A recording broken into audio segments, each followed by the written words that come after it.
Hi friends, welcome to our channel. நம்ம சேனலோட special இன்னைக்கு என்னன்னு பார்த்தீங்க அப்படின்னா மணக்க கருவாட்டு குழம்பு.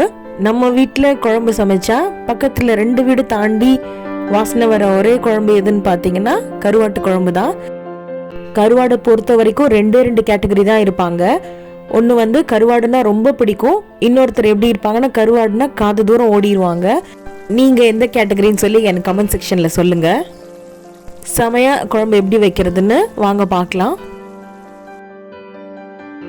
இன்றைக்கி நம்ம சமையலுக்கு பயன்படுத்துகிற கருவாடு பேர் நெய்மீன் கருவாடு. இந்த சைஸில் தான் இருந்தது வாங்கும்போது. ஸோ இதை இவ்வளோ பெருசாக போட வேண்டாம், நான் சின்ன சின்னதாக நறுக்கிக்கிறேன். இன்னொன்று பார்த்தீங்கன்னா நல்ல உப்பு மஞ்சள் நிறையவே தடவி இருந்தாங்க. ஸோ இவ்வளோ உப்பும் நம்ம எடுத்துக்க முடியாது. நல்லா இதை 2-3 தடவை க்ளீன் பண்ணோன்னா எல்லாமே போயிடும். நான் ஒரு பெரிய பீஸ் 3 பீஸ் எடுத்திருந்தேன். இந்த ஷேப்க்கு எல்லாமே வெட்டிட்டு, ரொம்ப பெருசு நமக்கு தேவையில்லை, இந்த அளவுக்கு இருந்தால் தான் நல்லாயிருக்கும். நல்ல தண்ணி ஓரளவுக்கு சூடு பண்ணி வச்சுருந்தேன். சுடு தண்ணியில் முதல்ல போட்டு எடுத்துட்டோன்னா நமக்கு பிரச்சனை இல்லை. அதுக்கப்புறம் நம்ம 2-3 தடவை நல்ல நார்மல் வாட்டரில் கழுவிக்கலாம். ஏன்னா அதில் நிறைய உப்பு இருந்தது. கருவாடை நல்லா கழுவுறது ரொம்ப முக்கியமான ஸ்டெப்பு. குழம்பு பண்ணுறதுக்கு இன்றைக்கி நான் மண் சட்டி தான் எடுத்துக்கிறேன். இது கருப்பு கலர் மண் சட்டி தான். இப்போ தேவையான அளவு எண்ணெய் போட்டுக்கலாம். நல்லெண்ணெய் பெஸ்ட்டு. தாளிக்கிறதுக்கு நம்ம மீன் குழம்புக்கு பயன்படுத்துகிற மாதிரி கொஞ்சமாக வெந்தயம் போட்டுக்கிட்டேன். அடுத்தது கடுகு அதே அளவுக்கு கொஞ்சமாக போட்டுக்கோங்க.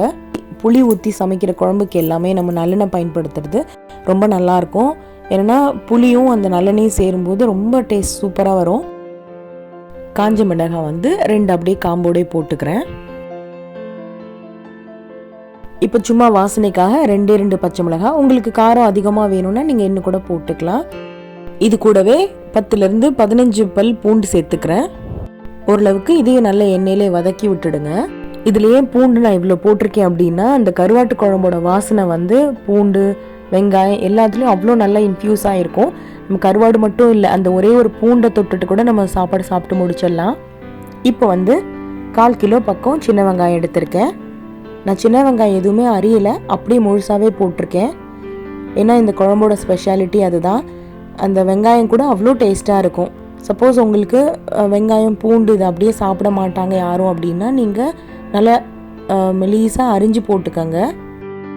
வெங்காயம் நல்லா வதங்கணும்னு அவசியம் இல்லை. அந்த கண்ணாடி கலர் வந்தோடனே நம்ம தக்காளி ஆட் பண்ணிக்கலாம்.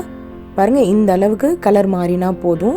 பூண்டும் அதே மாதிரி தான், ரொம்ப கோல்டன் ப்ரௌன்லாம் ஆகணும்னு அவசியம் இல்லை.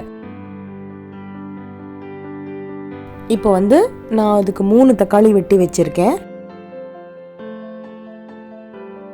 இந்த மாதிரி புளிக்குழம்புக்கு நாட்டு தக்காளி பயன்படுத்தினா ரொம்ப சூப்பராக இருக்கும். பட் எனக்கும் அன்றைக்கி கிடைக்கல, நாட்டு தக்காளி கிடைக்கல. நான் இந்த ஹைப்ரிட் தக்காளி தான் பயன்படுத்தியிருக்கேன். அதனால் நல்ல தக்காளி மட்டும் நல்ல குழைய வதக்கி விட்டுறலாம்.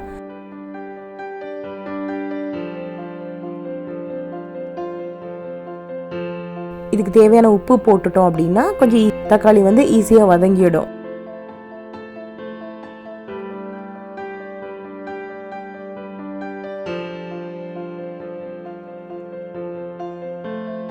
கருவேப்பிலை கொஞ்சம் போட்டுட்டு மூடி வச்சிடலாம். ஏன்னா அது ரொம்ப டைம் ஆகுது தக்காளி குழையறதுக்கு. ஸோ கொஞ்சம் மூடி வச்சிட்டோம் அப்படின்னா ஈஸியாக குழஞ்சிரும். வாங்க இப்போ அதை நான் க்ளீன் பண்ணிட்டேன். கருவாடு சுடு தண்ணியில் இருக்கிறத நல்லா க்ளீன் பண்ணிவிட்டு அதுக்கப்புறம் ஒரு 2-3 டைம்ஸ் ஓரளவுக்கு நல்ல விரல் வச்சு தேய்ச்சி, ரொம்ப தேய்ச்சோம் அப்படின்னா கலண்டரும் ஃப்ளெஷ்ஷு. ஸோ ஓரளவு க்ளீன் பண்ணி வச்சுட்டேன். தக்காளியும் நல்லா குழஞ்சிருச்சு பாருங்கள். அதோடய நீங்கள் கரண்டியில் கொஞ்சம் மசிச்சு விட்டுட்டிங்கன்னா ஓகே. இப்போ குழம்பு பொடி 1 ஸ்பூன், மிளகாய் தூள் 1 ஸ்பூன் போட்டிருக்கேன். அப்புறம் மல்லிப்பொடி மட்டும் 3 ஸ்பூன் போட்டிருக்கேன். உங்களோட தேவைக்கு தகுந்த மாதிரி நீங்கள் ரேஷியோஸ் போட்டுக்கோங்க. ஆஸ் யூஷுவல் இந்த பொடியெல்லாம் எண்ணெயில் லைட்டாக வதங்குற அளவுக்கு இருந்தால் போதும். ரொம்ப நேரம் அடுப்பில் இருந்தது அப்படின்னா தீஞ்சிடும். இன்னொன்று, நம்ம மற்ற பாத்திரங்களை விட மண் சட்டி நல்ல சூடில் இருக்கும். அதனால் கொஞ்சம் நேரம் மட்டும் அந்த பொடிகளை வதக்கி விட்டுடலாம். பட் ஆனால் தக்காளி இருக்கிறதுனால கொஞ்சம் ஈரப்பதம் இருக்கும். இந்த டைமில் குழம்புக்கு தேவையான புளி எடுத்துக்கோங்க. ஒரு நெல்லிக்காய் சைஸ் அளவுக்கு இருந்தால் போதும். இது நல்லா புளிக்கும், அதனால் இந்த அளவுக்கு எனக்கு போதும். இது ஊறணும்னு அவசியம் இல்லை என்னோடய புளி. அதனால் இமீடியட்டாக நான் கரைச்சி எடுத்துப்பேன். இன்கேஸ் உங்கள் புளி ரொம்ப ஹார்டாக இருக்குன்னா நீங்கள் குழம்பு பண்ணுறதுக்கு முன்னாடி கொஞ்சமாக சுடு தண்ணியில் போட்டு ஊற வச்சிட்டிங்கன்னா கரைக்கிறதுக்கு ரொம்ப ஈஸியாக இருக்கும். அவ்வளோதான். புளி ஆட் பண்ணிட்டு தேவைன்னா இப்போ கொஞ்சம் தண்ணி ஆட் பண்ணிக்கோங்க. நல்லா நம்ம போட்டிருக்க பொடிகள் எல்லாமே ஒன்று சேர்ந்து பச்சை வாசனை போகிற அளவுக்கு நல்லாவே கொதிக்கட்டும். ஒரு லிட் போட்டு மூடி வச்சிடலாம். சுடு தண்ணியிலேருந்து கருவாடை எடுத்து நார்மல் வாட்டரில் 2-3 தடவை நல்லா கழுவி எடுத்து வச்சுக்கிட்டேன். இப்போ வந்து குழம்பு நல்லா கொதித்த பிறகு தான் நம்ம ஃபைனலாக கருவாடை ஆட் பண்ண போகிறோம்.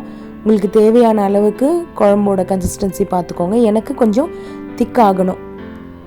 ஸோ நான் நல்லா கொதிக்க விட்டுட்டேன்னா, தேவையாக இருக்கவங்க நீங்கள் தேங்காய் கூட அரைச்சி ஊற்றிக்கலாம். பட் நான் எதுவும் அரைச்சி ஊற்றலை. இப்போது கருவாடு எல்லாத்தையும் ஆட் பண்ணிவிட்டு அடுப்பை சிம் பண்ணிக்கலாம். இப்போ கருவாடு போட்டோன்னே தான் வாசனை, அவ்வளோ வாசனை வரும். அது வரைக்கும் புளிக்குழம்பு மாதிரி தான் இருக்கும். நார்மலான புளிக்குழம்பு வாசனையில் தான் இருக்கும். நம்ம எப்போ கருவாடு போடுறோமோ அதுக்கப்புறம் அந்த குழம்போட வாசனையே வேறு லெவலில் இருக்கும். இன்னும் கூட குழம்பு ரொம்ப கிரேவியாக வேணும் அப்படின்னு நினச்சிங்கன்னா, நம்ம வதக்கின வெங்காயம் தக்காளி கூடவே கொஞ்சம் தேங்காய் போட்டு நீங்கள் அரைச்சி குழம்பு பண்ணிங்கன்னா இன்னும் கூட குழம்பு கெட்டியாக இருக்கும். ஸோ நம்ம இப்போ ஊற்றின பதம் பாருங்கள், இந்த அளவுக்கு கெட்டியாக இருக்குது. ஸோ எங்களுக்கு இந்த கன்சிஸ்டன்சியே போதும். நீங்கள் இதை வச்சுருந்தீங்க அப்படின்னா 2 நாளைக்கு குழம்பு சூப்பராக இருக்கும். நம்ம ஊற்றின எண்ணெயில் நல்லா பிரிஞ்சு வர அளவுக்கு கொதிக்க விட்டுடுங்க. அவ்வளோதாங்க, மணக்க மணக்க கருவாடு குழம்பு ரெடி ஆகிடுச்சு. உங்கள் யாருக்கெல்லாம் கருவாடு குழம்பு பிடிக்குன்றது எனக்கு கமெண்ட் செக்ஷனில் சொல்லுங்கள். அண்ட் இந்த வீடியோ யூஸ்ஃபுல்லாக இருக்குன்னு நினச்சிங்கன்னா உங்கள் ஃப்ரெண்ட்ஸ் அண்ட் ஃபேமிலிக்கு மறக்காமல் ஷேர் பண்ணுங்கள். அண்ட் முக்கியமாக சப்ஸ்கிரைப் பண்ணிட்டீங்களான்னு ஒரு தடவை செக் பண்ணிக்கோங்க. ஏன்னா நீங்கள் சப்ஸ்கிரைப் பண்ணினா தான் என்னோடய வீடியோஸ் எல்லாமே உங்கள் நோட்டிஃபிகேஷனுக்கு வரும். ஸோ மறக்காமல் சப்ஸ்கிரைப் பண்ணிக்கோங்க. வாங்க இப்போ கருவாட்டு குழம்போட சாதம் சாப்பிட்லாம்.